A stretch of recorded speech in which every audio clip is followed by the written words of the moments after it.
Assalamualaikum warahmatullahi wabarakatuh. Saya dulu ngaji sama Mbah Mun Al Husunul Hamidiyah, itu kitabnya itu banyak gambarnya. Dan gale gambar yang ngawur betul, manggali gambar. Saya Apple atau sempurna lele. Semua gambar bangunan, gambar sapi, pokoknya gambar. Ternyata dia menemukan Tuhan itu dari gambar.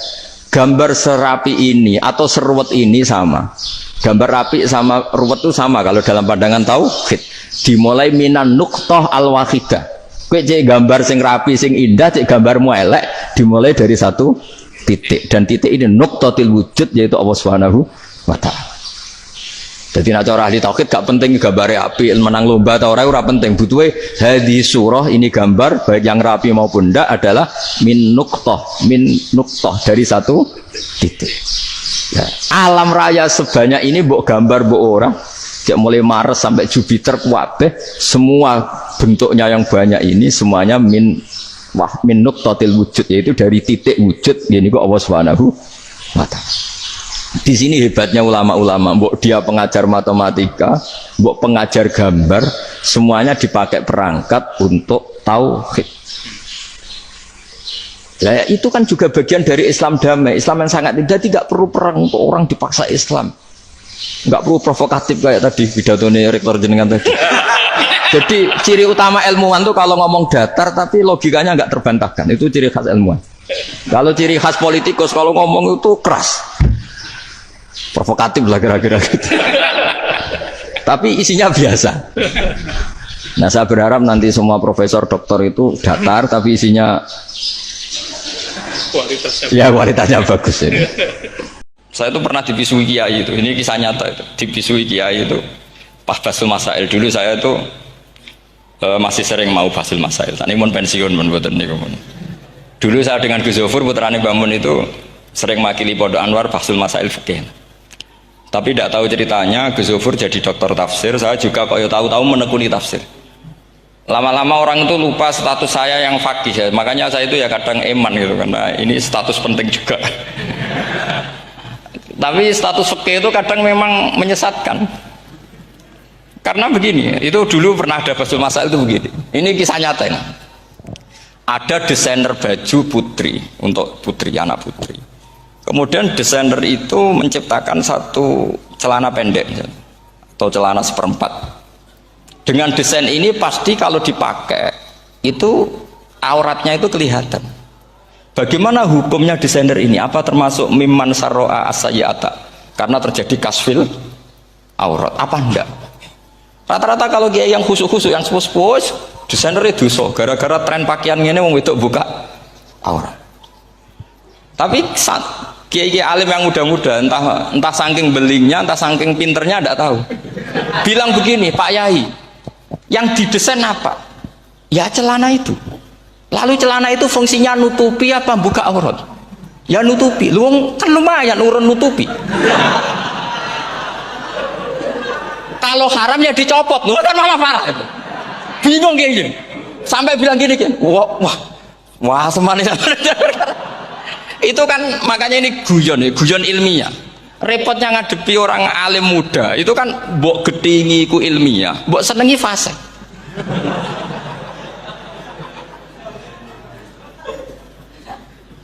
Ketika kiai yang khusyuk tadi tak tanya, kalau desainer katok seperapat, paham gitu? Itu desainernya kena hukum haram enggak? Sampean jawab saja. Oh haram dari kiai sepuh karena dengan desain itu misalnya lututnya kelihatan. Tapi pertanyaannya kiai muda saya masih ingat betul, saya tanya. Lalu fungsi pakaian itu apa Pak Yai? Fungsi itu kan tetap nutupi sebagian aurat. Kalau Anda haramkan, barang haram itu harus dihilangkan. Nah, itu. Sampai kiai itu setelah acara itu manggil saya. Gus, kalau ngakoni jenengan alim tapi ku podo repoti. Podo repoti ku nak dalam itu kan terus itu ada perumusan di redaksi keputusan yang dijual itu yang masail fikihnya kan terus diputuskan dibukukan. Kalau redaksinya halal Gus nanti orang pakai rok semua. Dan saya balik bantah, kalau redaksinya haram, orang nggak pakai rok lah. Akhirnya itu apa? Kebijakannya lucu. buak wae Gus, pertanyaan iku buak sak jawabane oh nggih. Jadi kita debat tidak jadi. Ini cerita ya, cerita ilmiah. Makanya sama tidak wajib anut saya ini terlalu ilmiah, jadi tidak baik untuk kehidupan kesalian kurang baik. Jadi ini, tapi ini ilmu. Tetap kaidahnya fikih ma la yudraku kullu la yudraku kullu. Jangan kalau tidak bisa nutupi aurat semua, lalu jangan sama sekali. Lho nggih kan kaidahnya kan gitu, ma la yudraku kullu la yudraku kullu. Misalnya Anda punya tetangga nggak mau pakai jilbab, nggak mau pakai pakaian muslimah, kamu tidak boleh bilang munisan rakmambinan, tidak bisa. Ma la yudraku kullu napa ma la yudraku kullu nu la yudraku napa.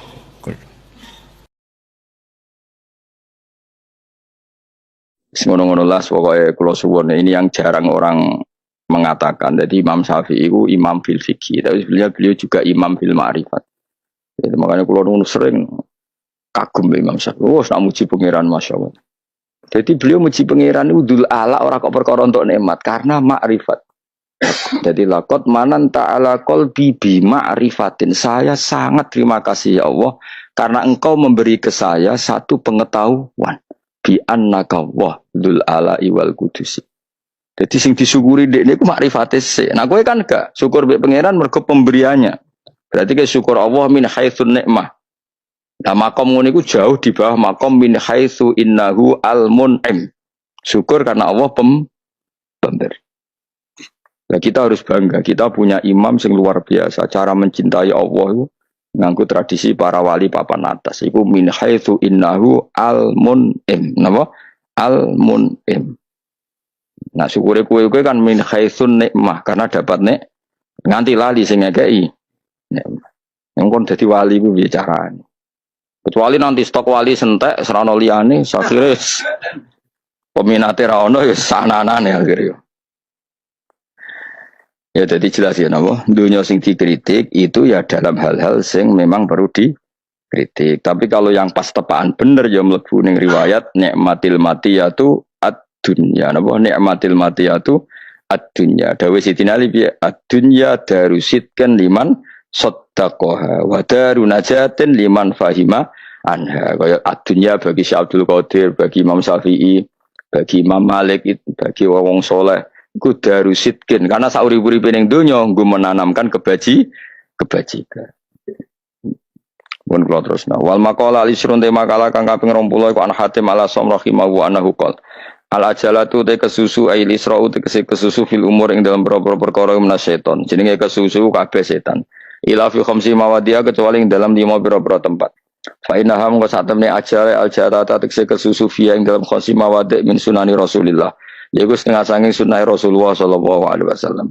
Jadi kesusu iku elek kecuali dalam 5 hal. Siji itamud dhaifi, iku ngekei panganan. Bima klan perkara layat akallafu kang ora dadi kapeksa apa mbak ingdal modif nalika bagi sing ditamuni. Yaiku hormat tamu, iku secepatnya. Tapi dengan hormat sing ora berlebihan. Idana jalane kaline singgah sapa dhaifu fi manzili. Ing dalam omahe wong. Wa Nabi Hurairah anna Rasulullah qol man atama khaul muslim syahwatahu harramahu wa 'alan nar. Manute sabane wong atama ngekeki mangan sapa man akhahu ing dulure man al muslim. Ngekeki mangan syahwatahu ing jatah sing disenengi man. Ing jatah sing disenengi man harramahu wa 'alan nar. Jadi misalnya kowe di sego sak piring ana lawuhe sing mbok senengi banget kepengin mangan wong kowe dhewe melarat. Tapi ana tamu mbok kekno tamu. Jenenge apa? Memberikan makanan yang seharusnya sesuatu yang kamu senengi, tapi demi hormat tamu itu kamu loloskan, kamu kasihkan tamu. Iku harramahu wa 'alan nar. Harramahu wa iki cerita dhisik, nah saiki gak ono. Saiki wong ngekeki mangan iku luwih-luwih napa? Nggih to nggih. Maksudnya ngekeki mangan tamu ya memang di dalam sudah luwih. Nah dhisik kan koyo cerita sahabat tuh. Hormat tamu, jatah mangane anak, ngene-ngene kan saiki ra usum ngono wae. Saiki wong kerelan apa panganan akeh yakin ya saiki wis kerelan apa pakanan niku. Akeh. Nah dhisik mungkin cerita ngono napa? Ngekeki mangan tamu memang benar-benar satu jatah yang harusnya milik keluarga. Lalu dawuh Kanjeng Nabi, siapa yang memberikan makan tamu sementara syahwatnya dia, keinginan dia, syahwat itu tidak harus urusan seks atau biologis, keinginan itu jenenge apa? Syahwat. Kali itu dikasihkan tamu harramahu wa 'alan Sing repot nak tamune iku kepingine rokok balik bab rokok. Lah iku apa termasuk nokokno rokok tamu? Iku termasuk manat ama akhahul muslim. Mergo bahasa Arab rokok iku bingung no. Ayo saiki rokok termasuk to'am to ora? Ayo jawab. Rokok itu termasuk to'am to ora? Mboten kan? Wong Arab nak darani syarabud dukhon apa? Syarab iku minuman. Dadi rokok iku bingung no wong. Wong beluk kok darani syarab minuman. Jadi wis keliru kabeh. Itu kayak tak darani bahasa Arab rokok kan dukhon kan. Terus nak menghisap wong Arab nak muni apa? Syarab atau syurab. Terus kok iso darani syurab ku faktornya apa? Cair. Rokok masuk cair. Wis ora jelas dadi pancen sesuatu sing balane setan ku angel bahasane wis.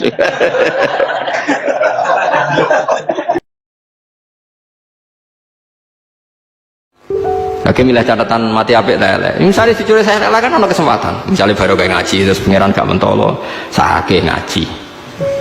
Lho itu kan hadis sahih kan? Orang sing nekani majelis ilmu iku di sepuro. Bahkan malaikat sing drengki ngendikan wonten sing teko ora niat ngaji, iseng mawon. Mulai aku nak ono darani malaikat ra drengki jare sapa ning hadis iku ono malaikat sing usul Gusti inna fihim fulanan. Yang mereka ada niat ngaji, mau liwat terus ono rame-rame mandek. Terus dari dawuh pangeran mereka itu la yasqabihim jalisuhum. Mereka itu orang yang paling saya cintai sehingga wong sing nemplek wae langsung tak sepuro ya. Wis ora niat kaji lah pokoke nemplek wis tak sepuro.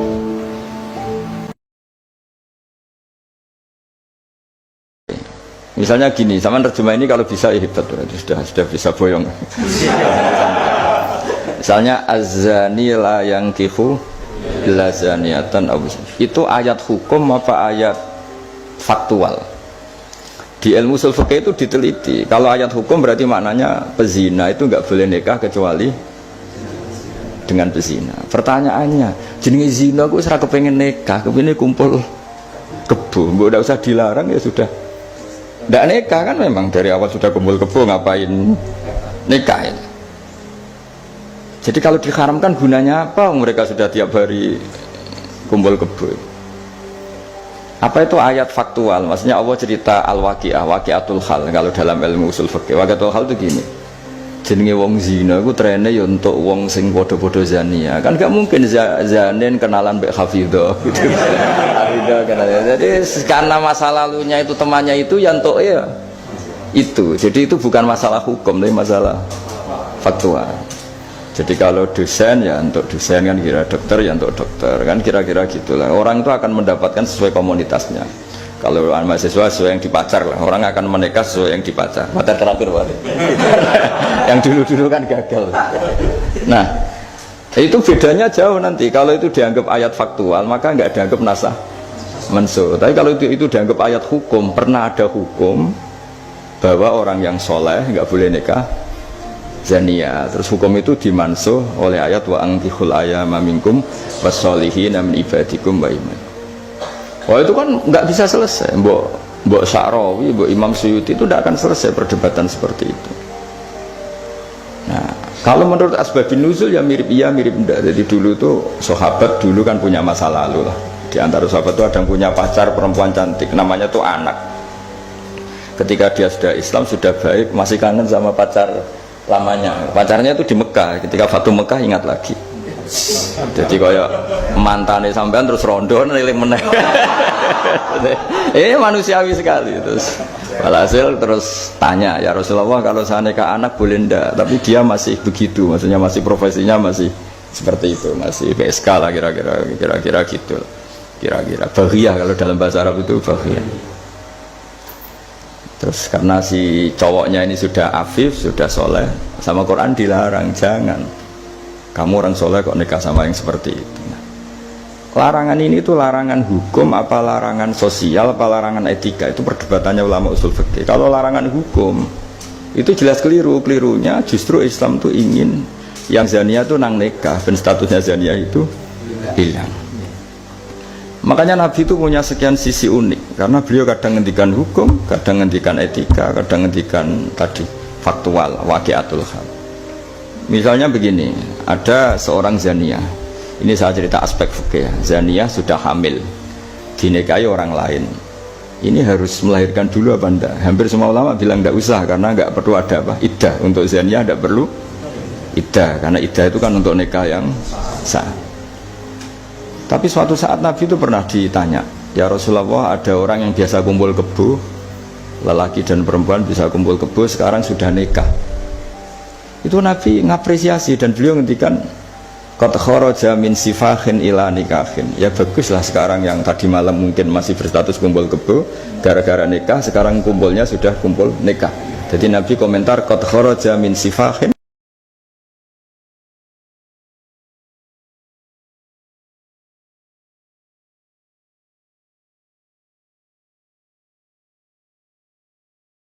ibadah paling apik ku mikir. Mergo Quran sering ngendikan alam ta'lam alam taro. Nggih napa alam ta'lam alam taro. Ana to kowe iku ora mikir. Mane kados wingi kowe maca la ilaha illallah ping 1000, ambek maca ping pindho tapi ngerti maknane ya dhuwur ping pindho sing roh maknane. Piye-piye tentang kalimatul haq iku dikawiti ayat fa'lam nggih fa'lam ngerti yo sira. Yo ngerti kados wingi sing kula terangno. Kowe iku ngerti swarga digawe mergo bagi sing menerima la ilaha illallah. Neraka digawe kanggo sing anti la ilaha illallah. Donya digawe kanggo persemian kalimat la ilaha illallah. Lha iku jenenge nganti ngerti. Nah, tapi nek kowe mau nglafadzno tok ijazah ping 1000 kudu waca ping 1000. Bareng maca 500 wis blenger rencah terusno ta ora. Wiridan kok ngeluh. Terusno ta ora, tapi ra tak terusno ijazah 1000, tak terusno kok wis kes atuk loro lah tapi ikhlas. Lah bangkune loro kok ora ikhlas. Di mana-mana cerita. Saya punya kitab namanya Khilyatul Auliya wa Tabaqatul Asfiya. Itu syarat kamu kalau daftar wali harus punya kitab itu. Khilyatul Auliya wa Tabaqatul Asfiya. Itu karangannya Abu Nu'aim Al-Asfihani. Kitab itu yang jadi indukan Ihya ketika menyebut manaqibul akhyar. Kita tahu Ihya kalau bab tasawuf mengikuti Kutil Qulub yang dikarang Abu Thalib Al-Makdi. Kalau fikih tentu beliau mengikuti Imam Haromen gurunya, yaitu kitab Nihayatul Matlab fi Dirayatil Madhab. Kalau manaqibul akhyar beliau mengikuti kitab Khilyatul. Dan mengikuti itu penting kalau dalam tradisi kiai. Gak boleh seorang kiai kok mikir sendiri, namanya mustakil. Kalau mustakil itu mubtadi', bikin tatanan baru dalam agama. Justru ulama itu harus niru sebelumnya karena sanad itu harus musalsal, gak boleh. Imam Syafi'i bilang haram terus kamu bilang halal, terus murid kamu bilang makruh, terus muridnya kamu ya pokoknya khilaful aula, ndak boleh gaya-gayanan gitu. Kalau di kampus plagiat itu dilarang, kalau di pondok itu wajib. Makanya banyak kalau tes itu ngerpek karena belajar itu tanpa batas katanya. Lu kok ngerpek? Mboten ya, jadi belajar kapan saja. Jadi mboten ngerpek, mutolaah pas tes. Kacau tuh santri itu. Mutolaah tapi pas apa? Tes. Itu dalam kitab Khilyatul Auliya diterangkan. Uniknya rawinya itu siapa? Sufyan bin Uyainah, orang yang sangat khusyuk, gurunya Imam Syafi'i. Kita tahu Imam Syafi'i punya guru zaman di Mekah itu namanya Muslim bin Khalid Az-Zanji. Dalam hadis ngikuti Sufyan As-Sawri sama Ibnu Uyainah. Tapi beliau intisabnya lebih ke Imam Malik ketika ngaji apa? Muwatta. Terus beliau punya guru usul fikih namanya Muhammad bin Hasan Asy-Syaibani. Itu Sufyan bin Uyainah dalam kitab itu diceritakan pernah suatu saat Isa sama Yahya, ini supaya saya tahu fikihnya Mbah Mun, fikihnya Mbah Mus. Isa sama Yahya itu satu nabi yang sama-sama muda, yang satu angkatan. Saya berkali-kali cerita, nabi yang satu angkatan itu ada 3, tapi yang 2 ini nggak level, yaitu Ibrahim dan Lot. Tapi nggak level karena Lot itu adalah pernah keponakan siapa? Ibrahim. Musa dan Harun, tapi Harun itu nggak levelnya Musa karena dia jadi nabi berdasar proposal Nabi Musa. Jadi Nabi Musa itu alsak, agak pelak, sehingga beliau kalau menjelaskan kesulitan terus pakai jubir. Makanya kemarin-kemarin itu ada wali yang kalau ngomong pakai apa? Jubir. Akhirnya Nabi Musa ngendikan apa? Waj'alli waziran min ahli Haruna akhi usdud bihi azri wa asyrikhu fi amri. Ya Allah, saya ini lisannya agak pati fasih, tolong Harun sing huwa afsahu minni lisanan, yang lisannya lebih fasih tolong jadikan nabi. Sama Allah dituruti, Harun jadi apa? Nabi. Tapi yang dapat wahyu Musa, jadi dia hanya jubir. Makanya seangkatan tapi tidak level. Yang seangkatan level itu hanya Yahya dan Isa. Nabi Isa kita tahu berstatus wa yukallimun nasa fil mahdi wa kahla. Jadi mulai kecil sudah pinter. Nabi Yahya ya gak kalah keren. Ya Yahya khudil kitaba biquwwah wa atainaul hukma sabiyya. Ketika kecil sudah pinter. Jadi ini rivalitas dalam ilmu. Makanya khilaf itu penting. Jangan gontok-gontokan berarti ora tahu ngaji. Khilaf itu penting. Nabi Yahya itu kalau jalan-jalan sampai Nabi Isa, itu yang Nabi Yahya mesti tanya, aina khiyarun nas, rumahnya orang baik mana? Saya mau nginep di situ. Mesti tanya gitu kalau di satu perkampungan yang beliau-beliau sedang jalan-jalan. Tapi kalau Nabi Isa tanyanya aneh, aina syirarun nas, wong sing elek-elek manggone nang ndi. Akhirnya ini kan terjadi debat, tapi karena sama nabinya ya tidak debat kusir terus kubu-kubunan kosong berapa sama kosong berapa, enggak, ini sama ya sama-sama kosong-kosong, sama-sama orang ikhlas itu kosong-kosong. Sama lama terus debat kecil. Kenapa kamu tanya aina khiyarun nas? Mana orang-orang baik? Jawabnya Nabi Yahya, ya kumpul orang baik itu enak, nyaman, teduh, enak lah. Nah kamu kenapa kau tanya mau nginep di aina syirarun nas? Ana nabiyun, ana tobibun, udawil mardo. Saya ini dokter, nabi itu dokter. Di mana-mana dokter menyembuhkan yang sakit. Kalau Anda peneliti penyakit, cari daerah yang banyak endemik penyakit apa yang daerah sehat? Daerah yang kena endemik penyakit. Tapi problemnya Anda sendiri berpenyakit dan kalau ke situ tambah nemen. Ya sama. Kalau kamu kira-kira tidak kuat ya jangan kumpul orang yang seperti itu. Kamu tidak kuat kan? Malah katut. Tapi fikih-fikih kiai-kiai kita, guru-guru kita, berteman orang macam-macam tenang saja. Karena mereka kekuatan kesalehannya sudah absolut, sudah kuat sekali. Ya tentu bi'aunillah wa bitaufiqih. Sehingga kamu tidak usah meki para guru-guru kita. Saya pernah didhawuhi Mbah Mun. Ya Cung ya aku wis ketemu Megawati. Piye-piye Indonesia kudu damai. Engko nak tukaran yo repot. Jadi yo piye, aku yo kiai. Akhirnya beliau harus ketemu karena untuk supaya Indonesia itu damai. Beliau anggap saja makili religius, Bu Mega makili apa? Nasional. Dan Indonesia damai itu kalau ada kerjasama ada kaum nasionalis dan kaum apa? Religi. Jadi yang namanya damai itu penting sekali. Sampai Rasulullah itu pernah berdamai sama orang yang jelas-jelas kafir. Apalagi Indonesia belum sampai seperti itu. Yaitu kita tahu dalam Sulhul Hudaybiyah Nabi berakad damai sama Suhail bin Amr padahal kafir. Nah, kalau kamu Qurannya sudah seperti itu, maka Quran itu punya kekuatan yang luar biasa. Ketika Sayyidina Ali konflik sama Sayyidina Muawiyah itu dirumuskan kita berdamai. Setelah kita berdamai terus ada pertanyaan begini. Lalu orang yang sedang konflik itu nak ketemu raine, roh raine gue serasa seneng. Ning dinggon jenenge konflik ketemu raine gue serasa seneng. Oke, kita pakai mediator kata Sayyidina Ali. Akhirnya Sayyidina Ali pakai mediator, Muawiyah pakai mediator. Terus orang Khawarij bilang dalilnya apa mediator itu? Nggak ada Qurannya. Itu orang Khawarij. Sama nggak usah tanya. Kalau orang sekarang yang apa Gus? Wah itu mari fitnah, tapi provokator berarti tanya gitu.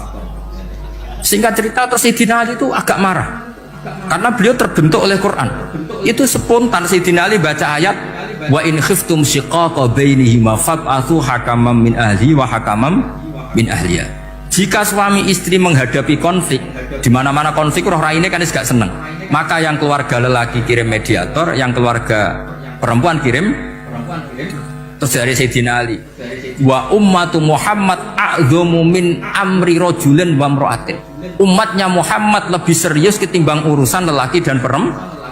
Wong suami istri saja kalau konflik butuh mediator, apalagi hadhil segampang itu mereka istidlal. Jadi mediator dalilnya mana ya? Dalilnya wa in khiftum shiqaqa bainihima fab'atsu hakaman min ahli wa hakaman min ahli. Dulu Quran itu seperti itu. Ya sekarang problemnya Quran itu tidak dikaji seperti itu sehingga fasihul ibarat atau fasihul akli atau balaghatut ta'aqqul itu enggak ada. Imam Syafi'i kan jan parah tenan. Cara kula jemben ketemu Imam Syafi'i iku ya ribet tenan. Ribet. Ya bener ribet ya tak contohno kira Imam Syafi'i niki Ka'bah ya, tak contohno ngadeg. Ketok kan kula. Niki kan Ka'bah. Terus kula teng Multazam wis bar niat tawaf. Rungokno, awas kena keliru. Apa menek salah tafsir kok tulis yo malah dosane. Wong ngaji rapati paham terus mbok tulis. Oh, bocah mati.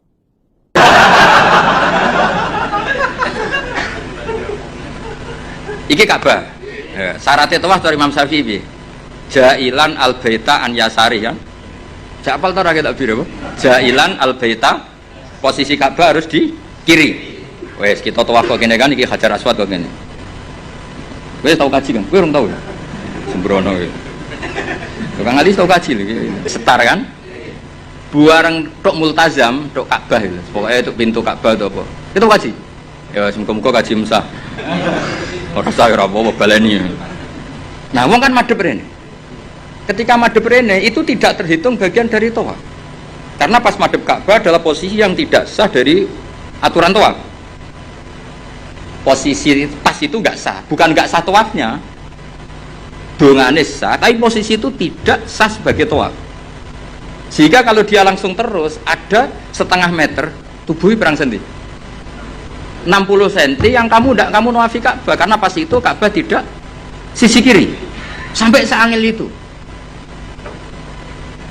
paham ya? Tak terang ngadep sama amatir repot ya kan ini kan tawafan ini ya kan aturan sah kan harus jailan al-baita ya harus gini terus. Suatu saat aku eling utangku terus madhep rene ya kan? Nah posisi seperti ini kan posisi yang untuk tawaf itu tidak sah karena tidak menjadikan Ka'bah di sisi kiri. Maka untuk mesti sah kamu harus begini, straight, begini lagi ibu mundur, kalau gini kan otomatis ini kan mesti mundur ya, nah tapi normalnya uang bareng ini langsung rene kan. Nah itu masalah cara mazhab Syafi'i karena ada 60 cm yang Ka'bah tidak di sisi kiri. Ayo milih Syafi'i tak Hanafi. Ayo jajal. Ayo Syafi'i tak Hanafi. Syafi'i. Lapas inti kalau kowe paham nek kono mazhab. Enak weh.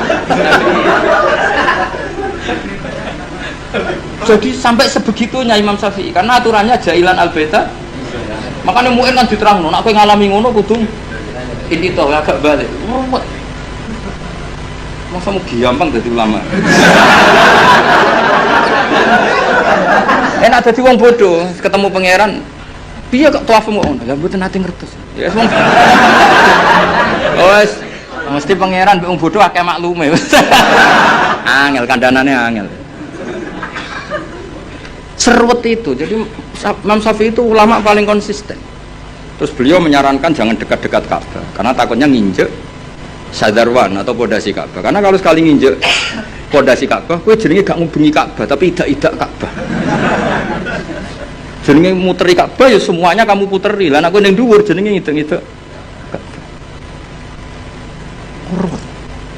Dan kula nak tawaf delok wong-wong bar donga langsung mlaku Gusti jenengan sepurane sing ageng. Mungkin Imam Syafi'i marah, tapi pangeran aku yakin apian. Mulane kula sering ndonga ya Allah. Umat Kanjeng Nabi nu macam-macam, sing bodoh partai mayoritas. Mumpun niku jenengan sepura mawon ruwet. Kita bisa apa coba kita sebagai ulama? Karena orang itu mesti spontan kan berbegini. Kira-kira spontannya orang kan langsung. Berarti ada sisi di mana tawafnya dia enggak memenuhi syarat karena tidak menjadikan al-baita an yasari jailan al-baita. Tapi aku yakin muga-muga pangeran nyepuro. Wis ngono tok. Ora kok yakin rasa atau sah gak? Aku yakin pangeran nyepuro. Monggo enak to kita. Lah anak kula kan kecelok wong alim, luwih ruwet. Cara pangeran takok, "Lah mu enem mbok takok dia." Nah kowe kan enak, mu en opo Gusti?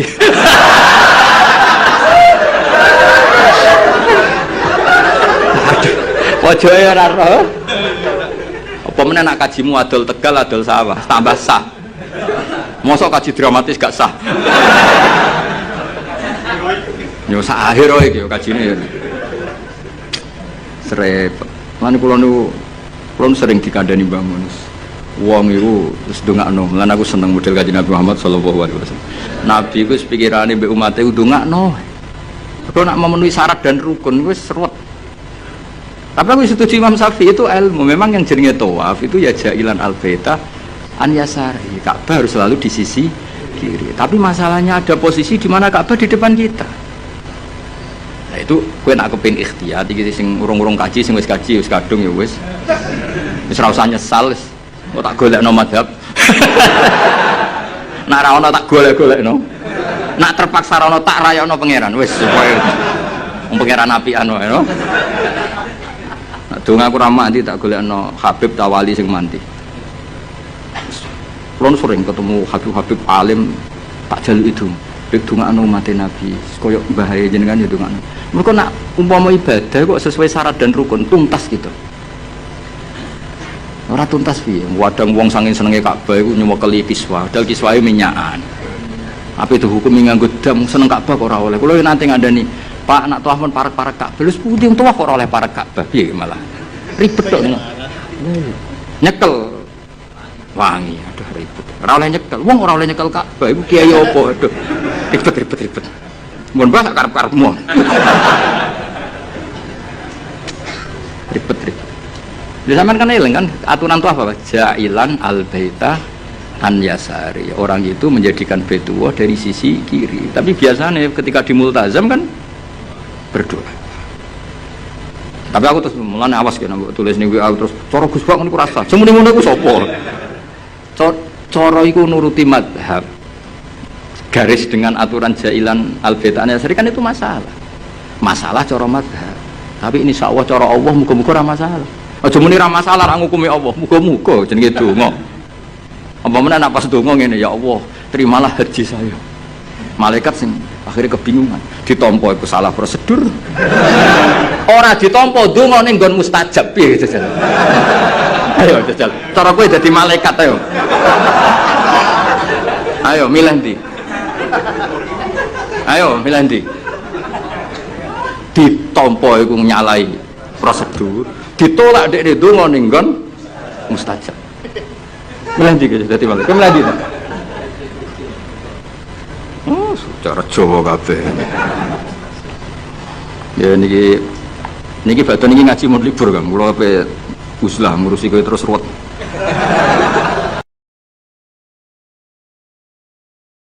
Wong kafir iku ora tau mikir Allah, pokoke anggere seneng ya mangan, nek ora seneng sumpek. Wong Islam ora oleh ngono. Wong Islam misalnya lagi ra di duwe masalah akeh Gusti cek lemah kula sing kuwasa namung jenengan. Nak pancen saene kula sugih nggih paringi sugih, nak saene melarat nggih ampun lami-lami pokoke juga. Terus meneh niki mun lami Gusti wong melarat ku mulai mbah kula. Mulai bapak kula nek ampun lami napa sanget. Nampun pantes dilereni nggih monggo napa. Ya sing ana monggo. Tapi nak pantes terus nggih paringi kekuatan terus. Terus hasbunallah wa ni'mal wakil. Ya wis. Delalah diparingi kuat. Ya alhamdulillah. Wis sih. Ya wis. Ke cara surveinya malaikat ini melarat ke melimbah bapak cucu. Wah terlatih ini pasti. Ya repot nak ngukure. Saya ini termasuk orang yang sangat-sangat susah ketika orang ingin belajar Islam itu instan. Dulu Nabi jadi Nabi itu 23 tahun. Itu untuk menemukan teori masbuk, tidak nyalip imam, itu Nabi juga lama. Jadi dulu sahabat itu kayak anak-anak kecil zaman saya kecil itu kalau imam sudah rakaat ketiga atau rakaat keempat, itu kalau orang-orang desa kan langsung takbir, terus dia sholat sampai 3 rakaat nyalip siapa? Imam. Nanti di rakaat keempat baru sama imam. Imam salam dia ikut salam. Itu hebat betul. Itu sama sekali nggak salah. Kalau ditanya, lo kok ikut salam? Kan sudah sama-sama 4 rakaat karena imamnya dia apa? Disalib. Jadi dia takbir terus tahu imamnya rakaat ketiga atau keempat terus nyalip sampai ke rakaat yang sama. Nanti salamnya bareng-bareng imam. Itu dulu sahabat ya gitu. Kalau Rasulullah sudah di rakaat keempat atau ketiga langsung mereka takbir Allahu Akbar nyalip. Setelah nyalip menyamakan dengan Rasulullah salam juga ikut salam. Jadi itu dulu lama sekali prosesnya. Sampai ada satu peristiwa Mu'ad bin Jabal datang, kemudian Nabi sudah sholat, berarti masbuk kalau dalam bahasa fikih. Mu'ad langsung ikuti Nabi, setelah Nabi salam baru Mu'ad menambahkan jumlah rakaat yang tertinggal. Terus semenjak itu jadi sunnah, jadi sunnatan mutaba'ah kalau masbuk ikut imam, kemudian hanya menambahkan rakaat yang tertinggal. Itu 23 tahun. Jadi saya ngisi 20 menit yang nggak paham, 2 jam yang nggak paham, 3 jam yang nggak mungkin paham. Daripada gitu ya 20 menit saja. Ya itu betul, karena saya tidak punya kemampuan untuk itu. Saya beri sedikit cerita. Nabi itu umur, anggap saja kita ikut kaul yang 12 tahun saja. Sebetulnya ada beberapa perdebatan, yang ada yang bilang 9, ada yang bilang 12.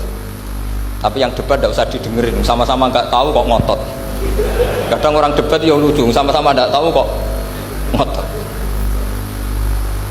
Anggap saja 12. Nabi datang ke Syam. Syam itu ya sekitar Syria, Lebanon, Palestina, itu Syam. Itu pertama yang tahu kalau beliau Nabi itu ya rohib. Rohib itu terjemahnya ya pendeta.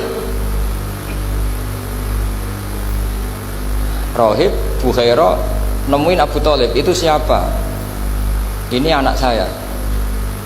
Terus ditanya lagi, ini siapa? Ini anak saya. Sampai 3 kali. Terus sampai Abu Thalib itu agak tersinggung. Memangnya masalahnya apa kalau dia anak saya?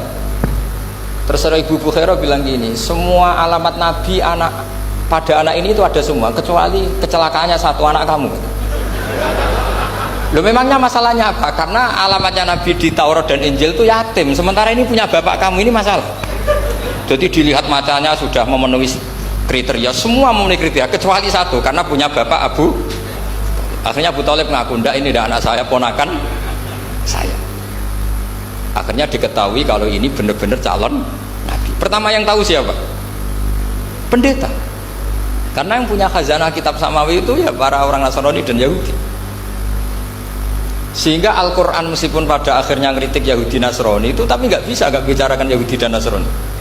Karena satu-satunya yang masih punya kitab samawi itu Yahudi dan Nasrani, meskipun sebagiannya sudah dirubah-rubah.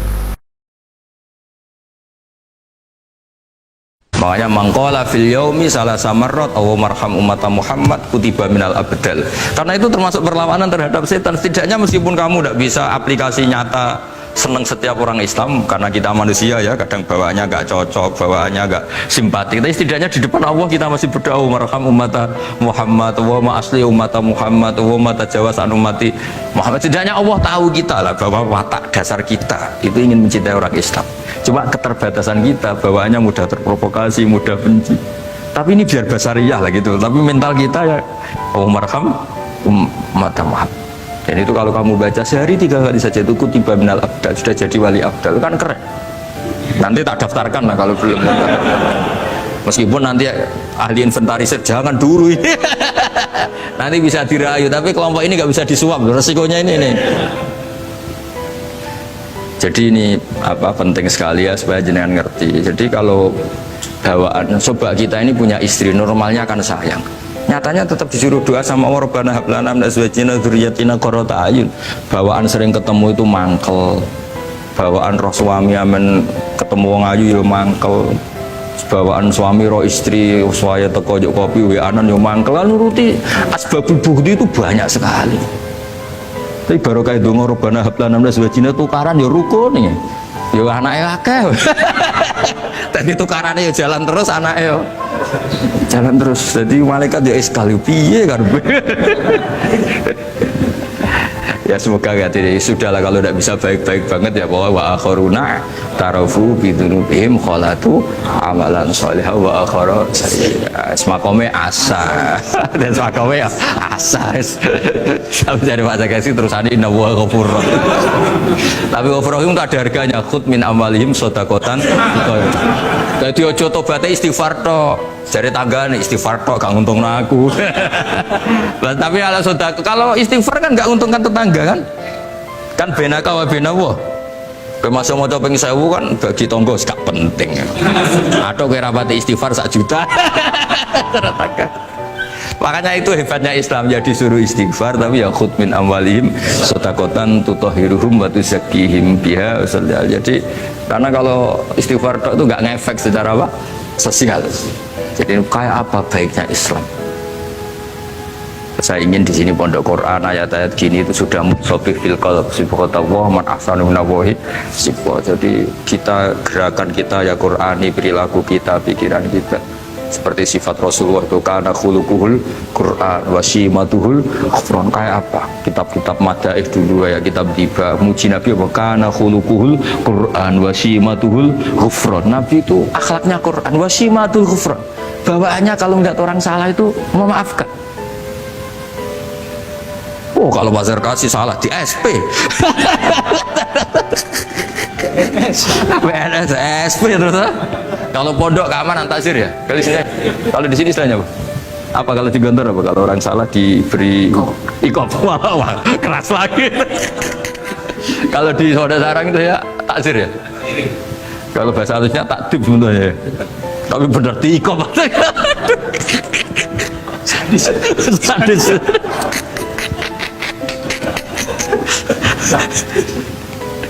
Aduh. Kalau di sini apa istilahnya? Apa? Oh, BNI Roma. Gaya dai. Kayak wah ya top, sudah makam paling tinggi ya.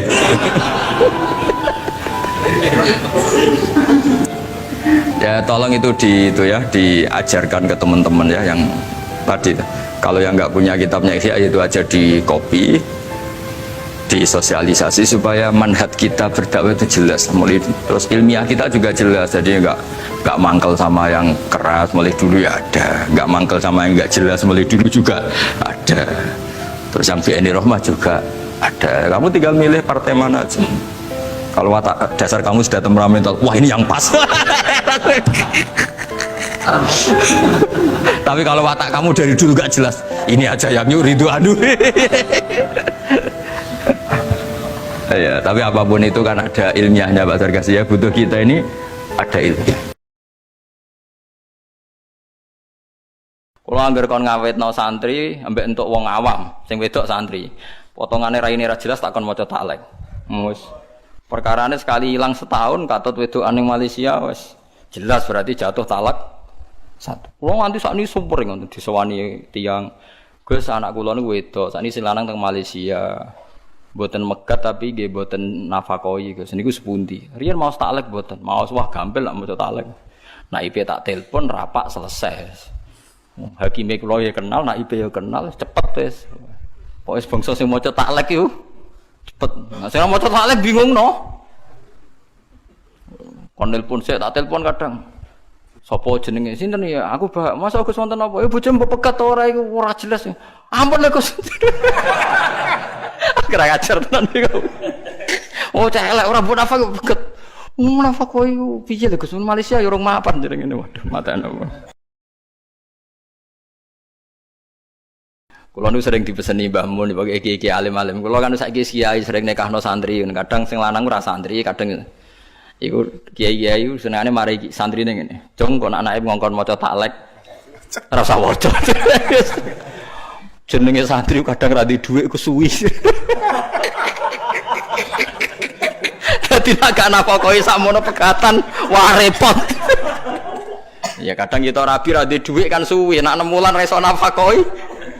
Terus otomatis cerai rak santri kelangan bojo kabeh. Iya ta ora? Lah kadang tapi ra iso nafakoi dhuwit lah kan iso nafakoi batin. Lho nek wis kesuwen dikumpuli ya moh kan. Berarti akhirnya kan dohir dan rata-rata do ora oleh. Dadi engger naib rata-rata naib itu mereka nu santri dadi enak. Nambek kula salaman ya do nyucup dadi ya penak. Gus ni santri jenengan maca taklek ta ora? Gak aneh-aneh kuwi.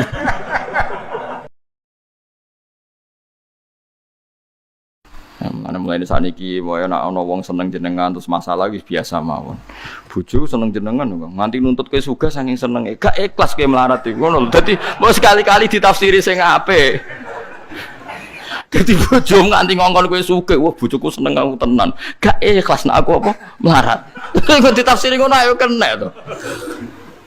Misalnya ke melarat terus bojo dingin ae, kan seakan-akan dia ridho. Wong ora iso husnudzon. Paham ya? Dipaksa husnudzon ya dilatih itu. Senajan hakikate ya abot tenan. Sampeyan ora usah tangkel, jenengan iso nglakoni iku ora penting aku. Ulama wis ora tau ngalami ngono-ngono wis di dunia beda. Ulama ora padha mek wong-wong. Kalau nganti saiki ya ora ora bojoku seneng ora, aku seneng ora ya ora ora padha ora ora. Ora pegatan wis apik. Cara kula ulama ora pegatan wis apik. Sekarang andekan ndak ada iddah. Malam Senin dijima ambek Zaid, esok Siti dipegat. Malam Selasa dirabi bakar, dijima meneh. Isuke pegatan meneh. Malam ketiga rabi meneh. Terus suwe-suwe ndak anak-anake sapa jajal? Muni anake sing pertama ya rawan ra dadi, anak kedua ya ketiga, kan gak jelas. Terus kowe takok, wong kok DNA Gus, kowe kesuwen agama kok ana ngentesi DNA barang. Agama ku mau bingung ben jelas baru atur rahim ada iddah. Nggih ada napa? Lah iku maksude Quran. Kalau Anda tidak paham detail sebagaimana fahamnya ulama, minimal kowe roh. Logika sing dibangun Al-Qur'an, hujjah. Yaiku mau malam iku jek dijima. Esok tukaran atau 2 hari lagi tukaran jenenge wong urip. Tukaran sampai cerai. Kan potensi bahwa mani tadi jadi. Ternyata berkali-kali khed sampai 3 kali, berarti maninya tidak jadi. Kalau tidak jadi ngalami 3 kali masa suci, berarti iddahnya selesai. Sampeyan takut, lah nek manine dadi Gus, berarti iddahnya nunggu kelahiran. Karena setelah lahir berarti rahimnya bersih. Berarti mani yang ini jadi dan anak ini anaknya suami pertama. Setelah lahir dia kawin. Ya nanti kalau punya anak berarti anaknya suami ke. Salat itu media di mana kita asik dengan Allah Ta'ala. Kalau kita bisa asik dengan atasan yang manusia, apalagi ini asik dengan Allah Subhanahu wa Ta'ala. Sehingga kita harus malu kalau sholat tidak asik. Kita ketemu orang yang kita hormati saja asik, masa ini ketemu Allah Ta'ala tidak asik. Sehingga dulu, bawaannya orang dulu itu kalau sholat, untuk tidak cepat itu harus diperintah. Dulu para nabi, para sahabat kalau sholat itu lama-lama. Sehingga sampai nabi yang turun tangan, wahai para sahabatku, kalau kamu jadi imam jangan lama-lama. Karena dulu semua orang itu penikmat sholat. Sehingga untuk tidak lama itu nunggu diperintah. Kalau kamu jadi imam jangan lama-lama, kasihan makmumnya gitu. Nah sekarang alhamdulillah tanpa dilarang sudah cepat semua. Ini sudah ada kemajuan, ini sudah maju sekali ini. Gak usah dilarang sudah cepat. Dulu itu saking asiknya orang sholat. Untuk supaya agak cepat itu harus ada perintah dari Nabi. Kalau kamu jadi imam jangan lama-lama. Nah kita kalau sedang pas baik lah, pas waras lah kira-kira gitu. Kalau bahasa orang Pantura, saya ini orang Pantura. Jadi kalau ngomong lebih keras, lebih vulgar. Normalnya orang sholat itu tidak bisa ngakhiri. Normalnya, saya ulang lagi, normalnya orang sholat itu tidak bisa ngakhiri. Karena ketemu zat yang kita cintai. Kita kalau ketemu orang yang kita hormati, yang kita cintai, itu nggak bisa ngakhiri. Misalnya mungkin anak muda, contohnya ketemu pacar, tidak bisa ngakhiri. Kita kangen sama temen, jagong, tidak bisa ngakhiri, karena asik. Nah ini ketemu Allah yang dipuja-puja, dipuji-puji, kemudian cepat ingin ngakhiri. Jadi ini kita agak aneh. Makanya normalnya orang sholat itu tidak bisa ngakhiri. Dan itu normal. Sehingga dulu ketika Sayyidina Umar itu ditikam sama satu benda yang kayak pancing itu. Panah itu kan kayak pancing ya. Jadi kalau masuk cepat tapi nariknya susah. Karena ada grendelnya. Itu tiap ditarik sakit, tiap ditarik sakit. Dan beliau bilang, nanti selasa sholat tarik. Beliau sholat, nyaman. Ditarik itu nggak gerak sama sekali. Karena dia sudah istighraq billah. Sudah nyaman dengan Allah sehingga ditarik itu nggak kerasa. Dulu di daerah sini masih keluarga kita lah, masih keluarga kita semua. Ada seorang wali jadi imam masjid. Itu di PHK sama takmirnya. Karena ketika sujud dia asik terus lama sekali. Sampai 30 menit. Sampai santrinya bilang, mbah, sampun. Setelah itu rapat dihentikan. Ditanya, kenapa mbah sujud begitu? Saya tidak bisa mengakhiri orang nikmati sujud kemudian ingin berhenti. Nah, Sayyid Ali Zainal Abidin yang populer, cucunya Rasulullah SAW, anaknya Sayyid Husain, putranya Sayyid Husain. Itu bapak saya kalau cerita, beliau itu sebetulnya sholat itu hanya ingin 2 rakaat. Setelah sholat 2 rakaat, ya Allah sebagai hadiah nikmat saya sholat 2 rakaat karena asik dengan engkau, saya akan syukur lagi sholat 2 rakaat. Akhirnya ketika nikmati sholat, dia sholat lagi 2 rakaat sampai akhirnya 1000 rakaat. Itu tanpa rasa capek, karena merasa keasikan. Masa momen seasik ini kemudian saya tinggalkan ya Allah. Akhirnya sholat lagi. Sehingga ada seorang wali ditanya, kamu ingin masuk surga? Tanya, di surga ada sholat enggak? Enggak ada kan? Wah kalau enggak ada sholat saya enggak masuk surga. Terus dibilang, ya sholat aja.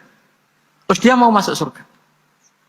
Kalau kita akan kebalikan, kita ini masuk surga itu sebetulnya kita ngawur sekali.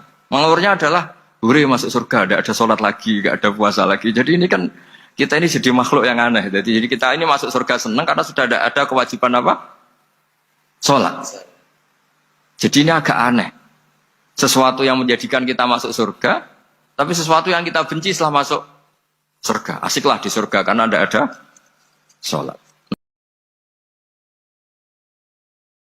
Man tasyarrafa laha tastasrifu. Fitnah itu adalah siapa yang terlibat maka akan semakin parah.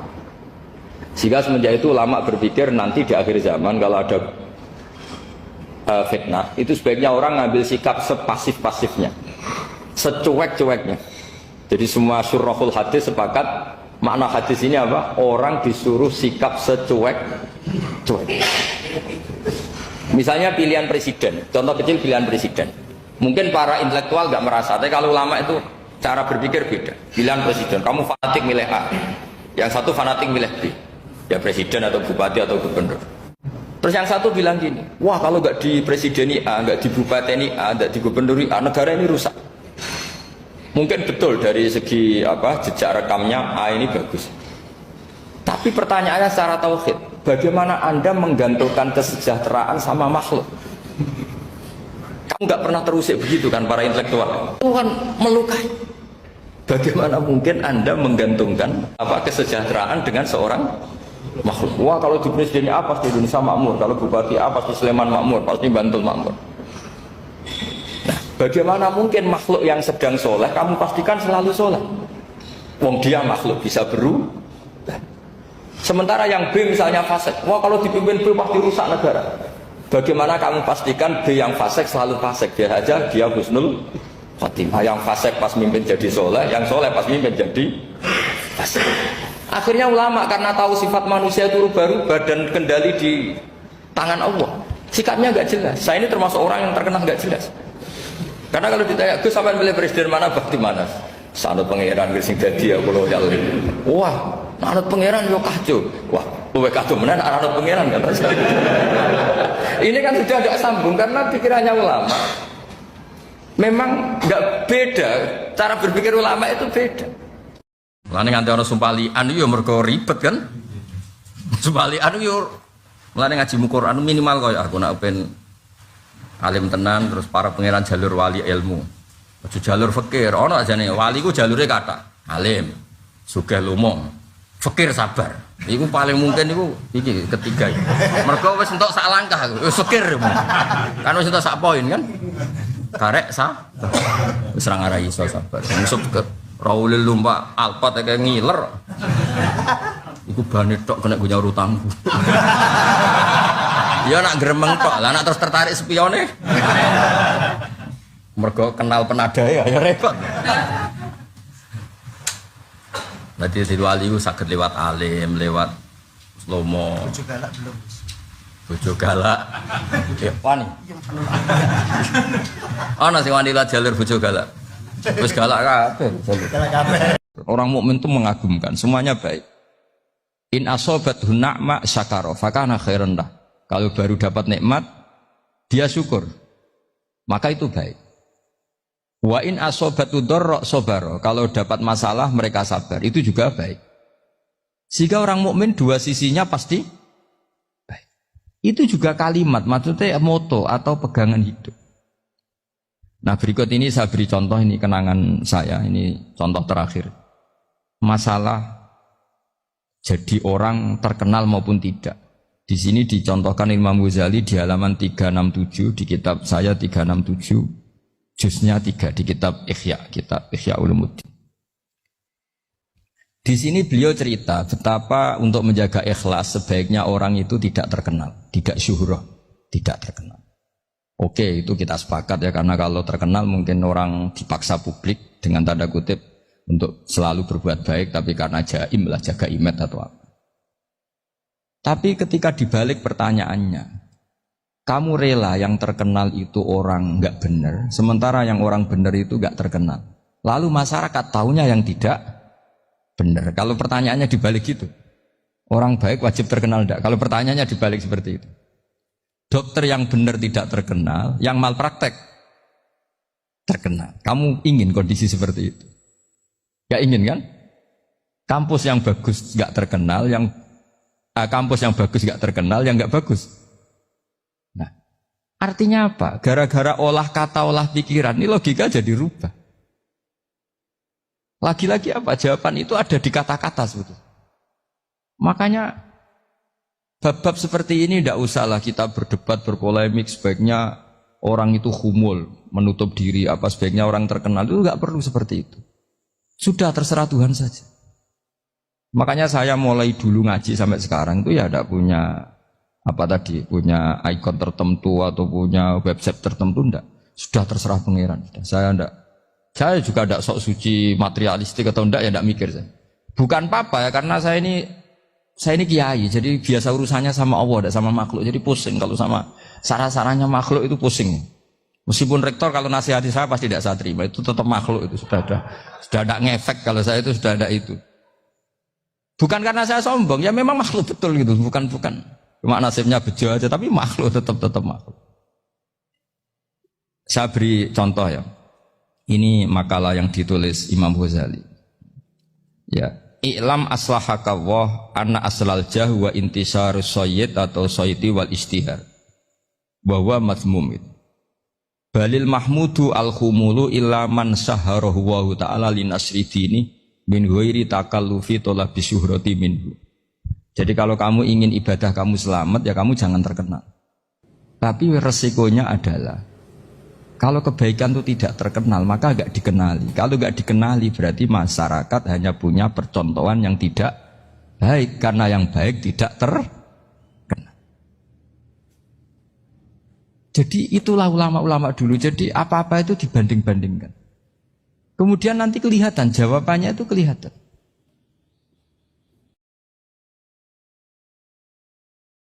Dewe bangun nggih ngoten, umpama kabeh pondok kok salat akhir waktu, aku salat awal waktu. Berhubung do salat awal waktu, aku akhir. Karena kalau semuanya awal waktu pasti dikira syarat sahnya salat itu awal waktu.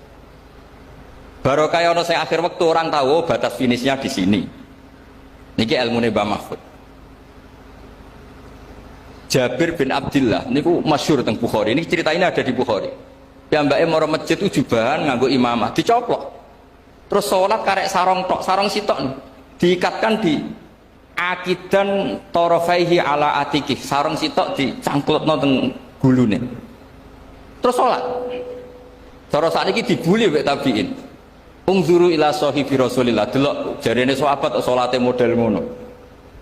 Terus jari Jabir bin Abdullah, aku jarak ben kowe roh. Nak standar aurat ya semua ngene iki tok mabena surah ilar. Umpama mulai dhisik wong salat itu mesti jubahan, mesti dianggap syarat sah itu jubahan. Akhirnya nganggo hem ora sah, nganggo pakaian banser gak sah. Satpam mboten. Tapi baru kayak Jabir wong ngerti batas minimal aurat. Itu ilmune Mbah Mahfud. Terus kalau bolak-balik cerita dulu zaman Nabi sholat tawaf itu kabeh sahabat musyatan atau masin melaku kabeh, tapi Nabi malah numpak unta, padahal al ajru bi qadrit. Umpama Nabi kok derek melampah, akan dikira syarat sahnya tawaf itu harus jalan. Berhubung Nabi numpak unta, akhirnya diketahui sholat tawaf numpak unta boleh. Akhirnya kita punya fikih bagaimana tawaf dengan kursi roda, tawaf digendong. Nah, itu jenenge ilmu usul fikih. Harus ada tandingan. Fikih itu harus ada tandingan. Enggak boleh fikih tunggal. Nah, itu yang sering diceritakan saya Mahfud. Ikhtilaful a'immah rahmah. Beliau punya guru banyak. Dan beliau ya cerita khilaf-khilaf itu. Ya saya ulang lagi cerita khilaf-khilaf itulah. Khilaf-khilaf itu diperuntukkan kangge napa? Ikhtilaful a'immah napa? Rahmah. Karena nak boten nggih habis. Lah itu ilmu usul fikih. Jare Mas Ulil ngaku alim ora ditegur, Nabi Musa ditegur. Umatnya Nabi Iku oleh ngaku alim tenan. Dene Quran iku ana bab jare Izzuddin bin Abdissalam babu dzikri rajul manaqiba nafsi. Bab wong oleh nyebut kelebihane awake. Mergo dokter gigi lah ya nulis awake dokter gigi, bengkel ya nulis bengkel. Ora nulis ra ono sing ngono. Nah, misalnya bengkel top tulisi bakul bakso. Dokter gigi tulisi dokter kuku. Lah ya ribet. Kowe alim hafal Quran terus malah ora nunjukno aku ahli makros. Akhirnya Quran wong rono umur dukun, pengen jabat, Kang, gawe khataman 1000 Kang aku ben dadi pejabat. Quran akhirnya difungsikno kaya tabib. Sing jelas ahli Quran spesialis makhraj. Terus dalam kurung ikhlas sekali. Sing ngaji saweneng, wis entuk ilmu gak kepikiran salam template. Barang ikhlas jebule bojone do minggat mergo ora entuk apa-apa. Allah itu akan menindak apa yang kamu perbuat oleh hati kamu. Bima kasabat qulubukum. Sekarang begini, kamu melihat orang koruptor misalnya, punya uang miliaran, terus kamu kagum, wah enak jadi koruptor, uangnya banyak, bisa apa saja kesampaian. Kata itu adalah menjadi maksiatul qalb, hati kamu maksiat. Karena kenikmatan cara Allah ya taat, mestinya iku iri. Wah, wong kok senenge pangeran ngono, seneng sujud, seneng tahajud, wong kok senenge ibadah. Nah, cara pandang Anda yang salah ini nanti juga dihisab karena kamu mensifati sesuatu yang dibenci Allah. Korupsi itu dibenci Allah, kamu sifati enak. Maksiat dibenci Allah, kamu sifati enak. Kalau kamu orang yang baik, sifati enak ya taat. Disebut walakinna wa habbaba ilaikumul iman wa zayyanahu fi qulubikum. Orang baik itu orang yang cara pandang ya ada. Cara teori Quran itu kesalahan itu tidak ada. Yang ada adalah orang salah. Beda loh ya. Tak wari dadi wong pinter. Makanya ini sampai subuh tak wari dadi wong pinter. Saya ulang lagi ya. Kesalahan itu tidak ada. Yang ada itu orang salah. Pernah ada enggak 1 tambah 1 15? Enggak ada kan? Tapi kalau orang salah bilang 15 ada. Pernah enggak putih ini hakikatnya hitam? Enggak pernah kan? Tapi kalau orang salah misalnya Rabun bilang ini hitam ada. Sehingga ini penting, ini dalam teori ilmu mantek. Setiap Allah menyalahkan mereka itu kata Allah yaquluna bi afwahihim, mereka itu melafatkan dengan mulut mereka bahwa Tuhan itu 3 misalnya, bahwa Lata Hubal itu Tuhan. Itu kalimat yang keluar dari mulut mereka tapi tidak menunjuk hakikat. Makanya kata Allah kaburas kalimatan takhruju min afwahihim. Sungguh kalimat itu kalimat kriminal betul yang keluar dari lisan mereka. Karena apa? Normalnya kalimat itu tadullu ala musammahu atau musammaha. Yang namanya kalimat misalnya putih yang menunjuk putih, hitam menunjuk hitam. Nah kalau Tuhan yang menunjuk Allah, Tuhan kok ditunjukkan ke batu? Itu kan kacau. Tuhan kamu siapa? Hubal itu batu apa Tuhan? Batu. Tuhan kamu siapa? Yesus. Yesus itu manusia apa Tuhan? Manusia. Makanya kata Allah kaburos kalimatan takhruju min, mesti itu saya ayat iyaquluna illa kadiba. Ini penting saya utarakan. Jadi makanya kesalahan itu tidak ada, yang ada itu orang salah. Makanya kata Allah ja'al haqqu wa zahaqal batil. Kalau ada hak pasti batil itu hilang. Tapi orang yang meyakini kebatilan banyak, tapi kebatilan itu tidak ada. Pernah ada enggak 1 tambah 1 15? Enggak pernah ada kan? Tapi kalau orang bilang itu ada. Ini penting saya utarakan. Makanya kamu jangan janggal. Kata Allah ja'al haqqu wa zahaqal batil. Ternyata sekarang kebatilan ada di mana-mana. Barang batil itu enggak pernah ada. Yang ada pelakunya. Misalnya nyon saya misalnya gini, zina itu mengenakkan apa enggak? Kata orang yang ahli nafsu mengenakkan, tapi hakikatnya tidak pernah mengenakkan. Sekarang tanyakan yang pernah melakukan itu, yang terhantui dosa oleh itu, hakikatnya menyakitkan apa mengenakkan? Menyakitkan. Tapi yang bilang mengenakkan ada, tapi hakikatnya tetap menyakitkan. Nah, semua kesalahan manusia itu dimulai cara membahasakan. Mengambil uang negara korupsi itu kata yang baru keturutan nafsu nih, enak punya uang banyak, mengenakkan. Tapi kata yang sudah ketangkep, menyakitkan. Nah, faktanya korupsi itu dihisap sampai akhirat, statusnya itu menyakitkan apa mengenakkan? Menyakitkan. Andai kan orang menstatuskan korupsi menyakitkan, maka akan menjauhi korupsi. Makanya semua kesalahan itu dimulai dari salah memberi nama. Ini penting saya utarakan supaya kamu kalau menafsirkan Quran itu nanti terus benar. Makanya setiap kesalahan kata Allah apa? Kaburas kalimatan takhruju min afwai. Nah kalau kalimat itu nyata kata Allah kalimatu haqqin aliyana hya wa aliyana mut wa aliyana nub'as. Atau katanya istilah pangeran dzalika bi annallaha wal haqqu wa ma yatuna min dunihi wal batil. Nanti terus urut, sampean baca Quran nanti bisa kayak saya, urut, konsisten. Yaitu tadi, misalnya Fir'aun itu orang pakai status yang diajarkan Allah ke kita. Fir'aun adalah wujida ba'da alam yakun. Fir'aun adalah makhluk yang sekarang ada, tapi dulu-dulunya tidak ada. Padahal sebelum ada Fir'aun sudah ada bumi, ada langit, ada matahari. Sebelum ada Yesus, ada Isa, sudah ada bumi, ada matahari. Artinya apa? Zaman langit bumi ada, penyebabnya Isa apa enggak? Enggak kan? Karena dia ada setelah adanya langit dan bumi. Fir'aun juga gitu, Yesus juga gitu, semuanya begitu. Makanya Allah mengajari kita apa? Hal ata alal insani hinum minad dahri lam yakun syai'am madhkura. Katakan manusia itu siapa? Manusia adalah makhluk wujud yang dulu tidak ada. Sekarang banyak enggak orang yang sudah kaya sebelum Pak Jokowi jadi presiden, sebelum Pak SBY jadi presiden, sebelum Pak Karno jadi presiden? Banyak enggak yang sudah kaya sebelum? Banyak kan? Artinya yang mengkayakan itu presiden Pak Allah. Allah. Sekarang kamu miskin, kamu nggak bisa nyalahkan Pak Jokowi. Sebelum Pak Jokowi presiden kamu sudah miskin. Ya, artinya yang memiskinkan itu presiden apa takdir? Takdir. Makanya wa anna ila rabbikal muntaha wa annahu adhaka wa abka wa annahu amata wa ahya wa annahu khalaqaz zawjaini dzakara wal unsa. Jadi kita miskin ya karena kehendak Allah, kita kaya kan semua itu karena Allah. Tapi kita terjebak hukum modern. Nak presiden iki sejahtera, anak iki ora. Ya mungkin secara bahasa syariat mungkin ada benarnya, tapi kita ini kan dilatih ilmu hakikat. Tak ulang malam 13 Dzulhijjah masuk ilmu cek syariat tok. Oh gak pinter-pinter banget cek gobloke kan gitu. Daftar wali kok ilmune ngono iku ora iso. Guys, sepakat guys, pokoknya ngaji Quran seneng dinti. Nak maksiat istighfar. Nah nak maksiat kakian yo sedekah, istighfar tok gak ngefek nomor kono. Lah maksiat utang kok tobat istighfar. Jare sing utangi apa hubungane? Nak maksiat utang yo nyaur le dul lho. Nak maksiat beda bojone wong yo menghentikan bedane, aja istighfar tetep beda ora iso iku hak adami blok goblok bocah.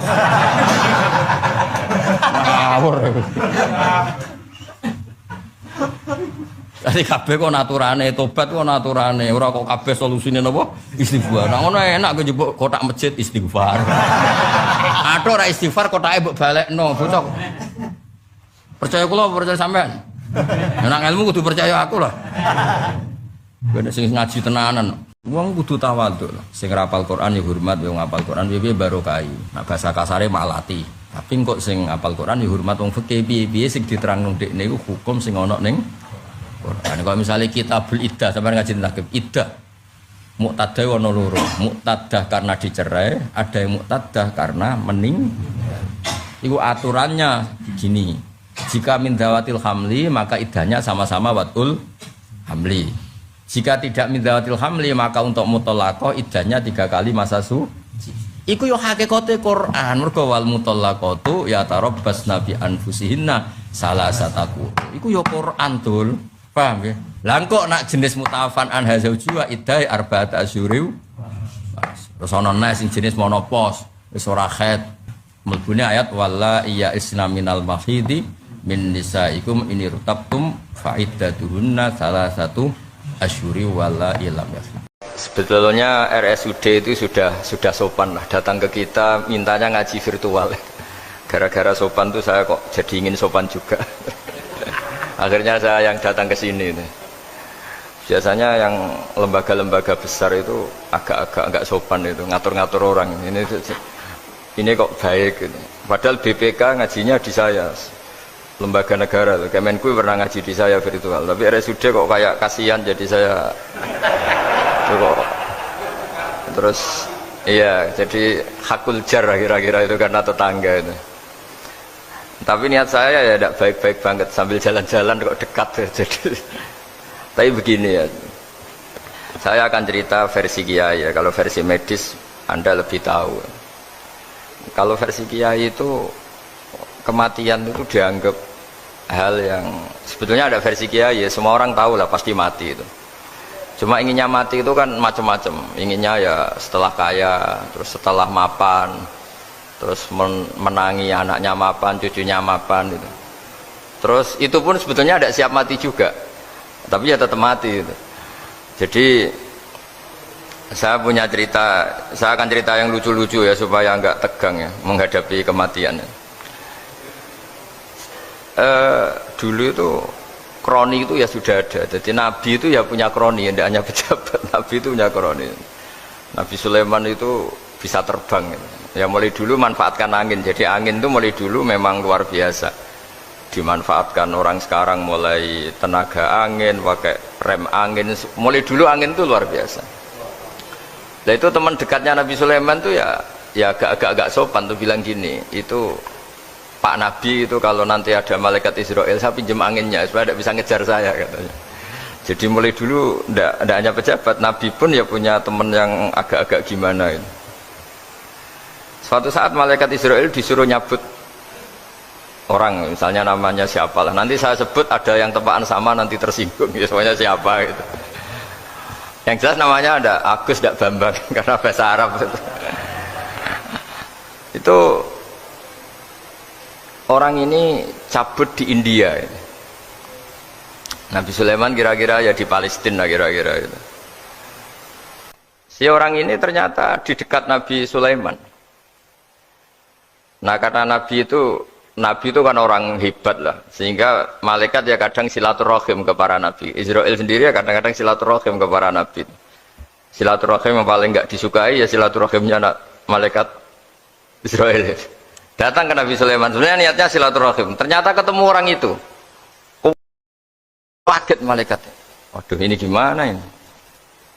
Kok saya disuruh nyabut di India, kok orangnya di Palestina. Nabi Sulaiman kira-kira di kawasan Palestina, di wilayah yang katanya Israel itu.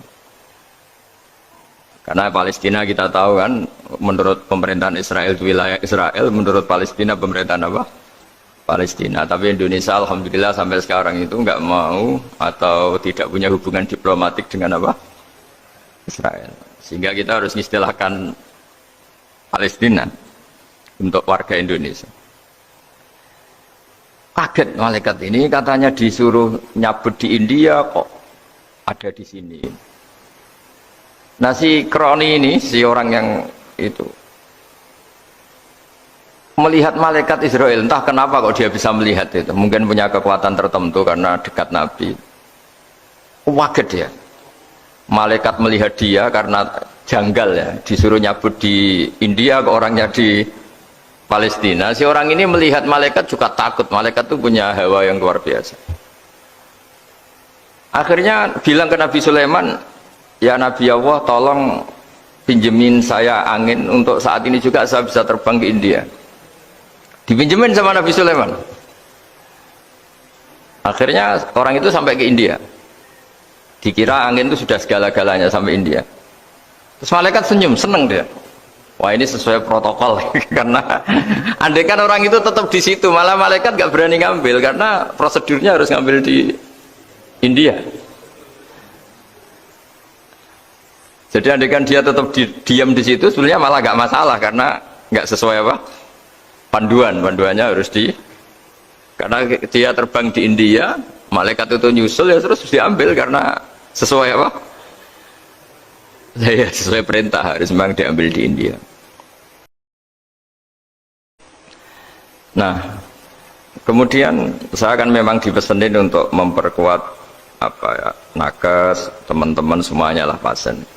Tapi saya cerita dimulai dari yang seperti ini saya sengaja karena memang ya hidup itu seperti inilah, pasti kita semua akan mengalami kematian, cuma inginnya kita ya hidup itu ya sehat ya, terus kalau mati itu ya tidak punya utang karena berat nanti utang.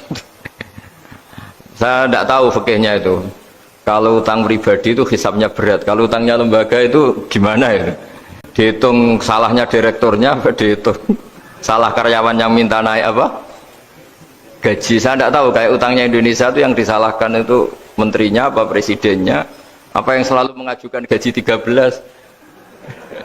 Tidak tahu itu karena di kitab tidak dibicarakan, yang dibicarakan utang-utang apa pribadi ya. Kalau yang utang-utang lembaga negara itu nanti tak tanyakan malaikat auditornya ini gimana cara apa? Itu yang disalahkan menterinya, apa presidennya, apa direkturnya, apa pengajuan proposal itu.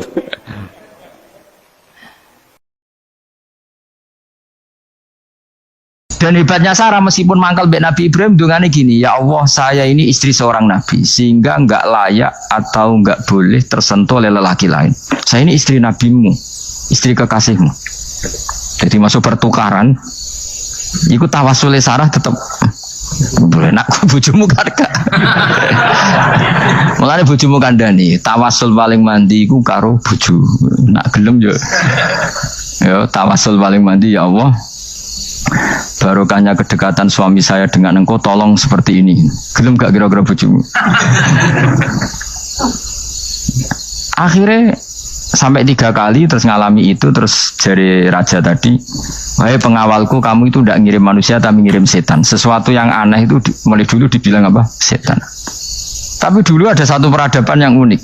Kalau orang kalah itu harus ngakui kekalahannya. Sehingga Sarah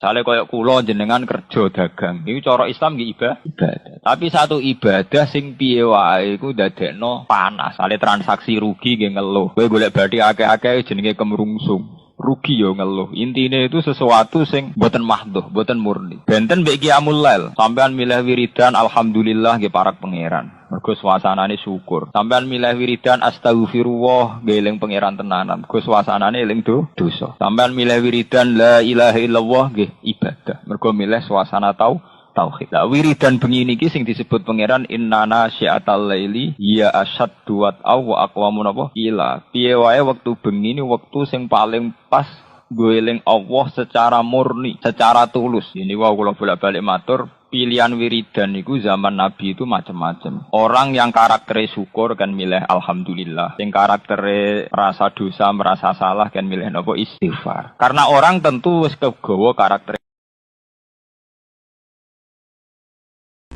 Jadi saya itu punya santri, orang Sulawesi. Itu dulu guru gitar. Santri di Jogja, dia dulu sekolah kesenian di Jogja terus jadi guru gitar. Saya ini kan kiai fikih. Saya mazhabnya sama dengan Pak Najib, termasuk ngaramkan gitar ini. Mau tak haramkan kok ora gelem ngaji malah ribet, tak halal ngomong gitar kok tak halal. Semeneng ae. Semeneng ae. Saya niru Mbah Mun, nek gak ono jawabane semeneng gak. Ya takok kadang, Gus main gitar hukumnya piye? Kurang pegawean tak jawab. Halal tak haram Gus? Kurang pegawean jelas. Halal haram takok ribet. Tapi yang unik dari itu apa? Tiap tahun Beb itu datang ke saya setor surat Tabarok. Kadang ya setor 5 ayat, 20 ayat, sampai khatam. Naik pesawat dari Sulawesi. Gara-gara ngaji saya sudahlah Gus, sementing aman. Jadi aku ning donya wis main gitar saenakku, nak gak apal Tabarok bahaya gitu. Melakukan perintah Allah itu nikmat. Sehingga Anda misalnya ketua OJK atau gubernur atau wakil gubernur atau kiai, nikmat tertinggi itu karena melakukan perintahnya Allah Subhanahu wa taala. Kita disuruh jaga Indonesia, disuruh jaga keluarga. Kalau nikmatnya itu subjektif sepihak, kita puas kalau ingin seperti yang kita inginkan.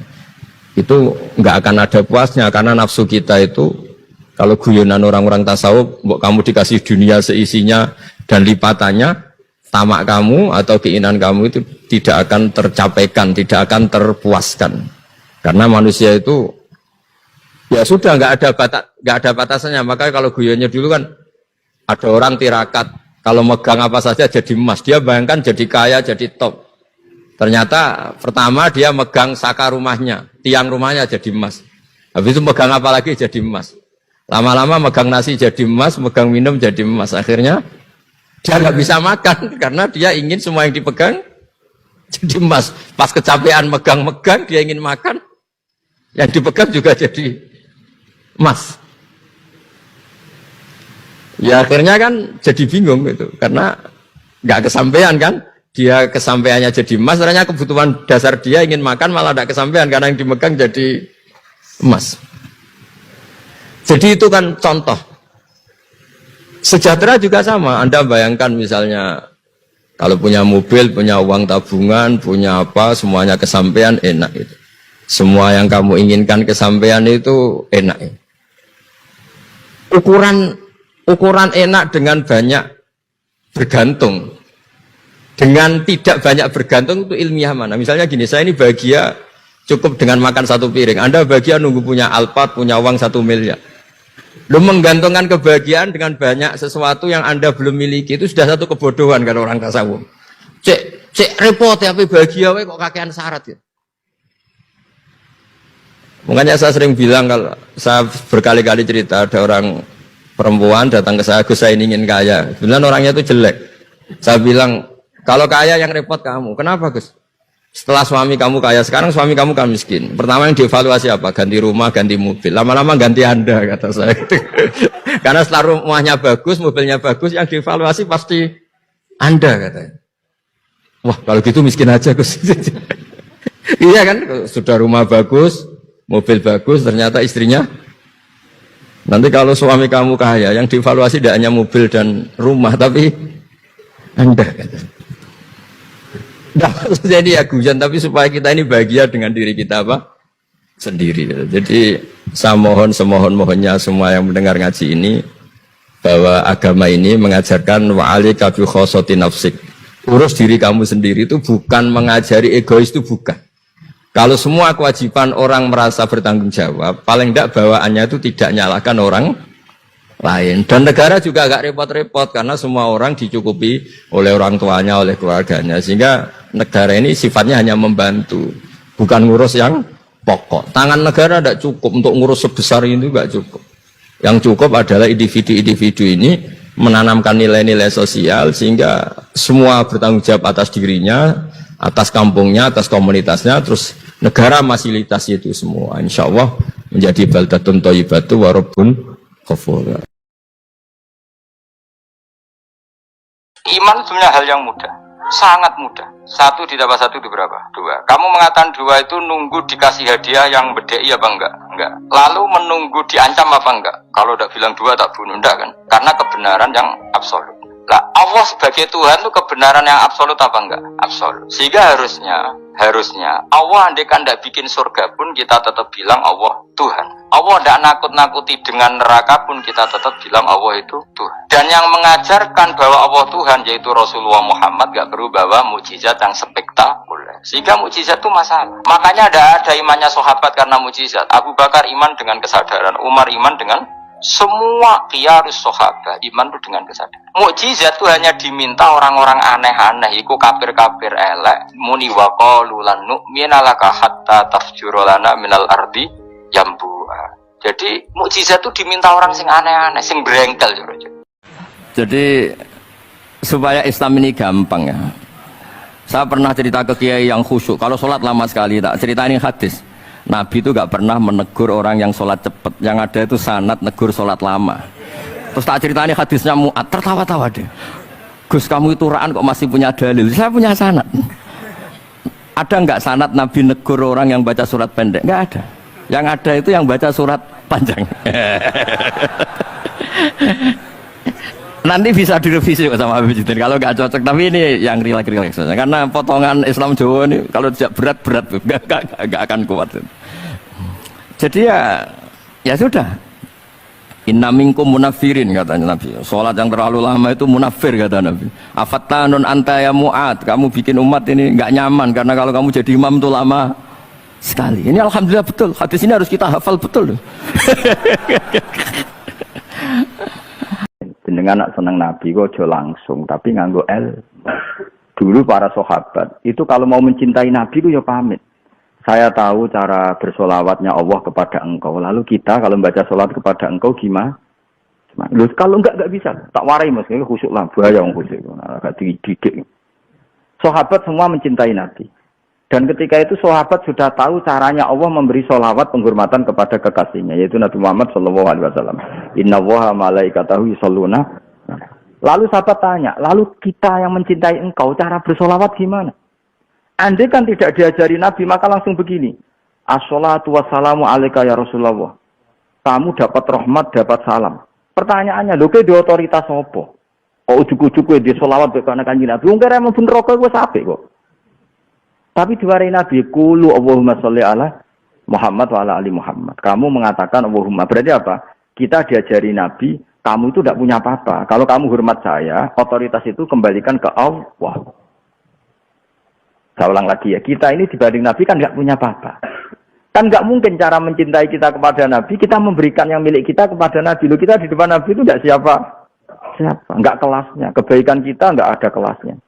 Tapi kita ingin memberi sesuatu kepada Nabi. Tapi kita tidak punya apa-apa. Coba kalau nggak ditanyakan dulu, kan mesti kita akan ngomong segala kebaikan saya mau tak kasihkan Nabi. Lu itu di kebaikan nopo. Maka terus diwari Nabi kulu Allahumma sholli ala Muhammad. Memang riwayatnya ala Muhammad sih. Terus kita secara etika nambahin apa? Sayyidina. Jenenge Ruhin ya Ruhin, ra ono Pak Ruhin. Cuma tanggane lho pantese tuwa diundang Pak. Ngono kok diperdebatno. Mesti ae lahire jenenge Ruhin, kok sing rada takzim muni Syekh. Sing sedengan yang muni Pak. Nah, artinya apa? Nabi yang mengajari kita, kamu itu tidak punya apa-apa. Kalau ingin sholawat ke saya, mintalah kepada Allah. Sehingga redaksinya akhirnya apa? Qulu Allahumma sholli ala Muhammad wa ala ali Muhammad. Nah, kenapa ada wa ali Muhammad? Rasa kita sebagai orang seperti itu. Misalnya saya dicintai orang. Sering dikei duit Ruhin misalnya. Tapi Ruhin kalau anak kula Hasan gak tau ngekei duit. Tentu saya kan iskal. Wong seneng aku, ora seneng anakku. Itu kan normal. Makanya menurut saya ajaran itu fair. Seneng Nabi ya seneng keluarganya. Kan ya tidak lucu kan, hormat bapaknya tapi anaknya tidak. Hormat orang tuanya, anak cucunya tidak. Maka cinta sejati adalah ya cinta Rasulullah, ya cinta keluarganya. Nah terus keluarga ini punya dua makna. Ada keluarga karena gen, yaitu para habaib. Ada keluarga karena wirosah ilmiah, kayak para ulama. Makanya Nabi nak ngendikan itu dua kali. Kullu nasabin wasababin mungkotiun yaumal qiyamah illa nasabi wasababi. Semua nasab, dan baik nasab gen maupun nasab sebab, itu nanti terputus. Kecuali yang terhubung nasabku, yaitu misalnya para habaib. Dan yang terhubung sababku, yaitu para ulama. Dong. Jadi cara mencintai sendiri itu harus ada ilmunya. Ini penting saya utarakan. Saya pernah diundang salah satu acara akad nikah. Itu yang undang itu nanggap ketoprak. Terus nanti ada ketoprak di rumah saya, tapi jangan nggak usah lihat itu. Tapi jam 9 ngakatkan anak saya. Ya saya datang. Pas itu memang nggak ada udur, saya datang. Itu sudah ada biduannya banyak di situ. Kenapa saya datang? Pikiran saya tadi, kalau kiai tidak menyaksikan akad nikah, nanti mereka bisa bikin cara akad dengan cara mereka sendiri. Sehingga takbir-takbir yang di fikih, misalnya walimatul ursi itu kalau ada ikhtilatur rijal wan nisa haram hadir, itu nggak pernah dilakukan oleh guru-guru kita. Setahu saya Mbah Mun, bapak saya, guru-guru kita, meskipun ada ikhtilatur rijal wan nisa, mereka kalau ada walimatul ursi asal tidak ada udzur itu datang. Karena la yutrakul haqqu li ajlil batil. Kebenaran tidak boleh ditinggalkan hanya karena banyak kebatilan. Kangkang sing melarat kudu tobat lah. Maksudnya ya jangan teman-teman melarat. Biaya itu tidak semuanya melarat lemah itu baik. Ya saya ulang lagi, tidak semuanya melarat lemah itu baik. Misalnya gini, misalnya wong Islam itu lemah melarat, lemah SDM rendah, terus jadi buruh, jadi apa? Terus bosnya melarang sholat. Kalau sholat dipecat, kita kalah enggak? Kalah kan? Terus negara dikelola orang non Muslim yang jahat sama Islam. Masjid dianggap ilegal, kriminal, ibadah dianggap kriminal. Problem enggak? Lemah itu problem, no? Ka'bah juga gitu. Ketika Nabi masih lemah, itu di seputar Ka'bah itu ada berhala 360 jumlahnya. Ketua gengnya yang mimpin Abu Jahal. Semua ritual tentang kemusyrikan. Sekarang Ka'bah menjadi steril dari kemusyrikan, baru kayak Nabi tawaduk, baru kayak Nabi menang. Menang. Terima kasih sudah menonton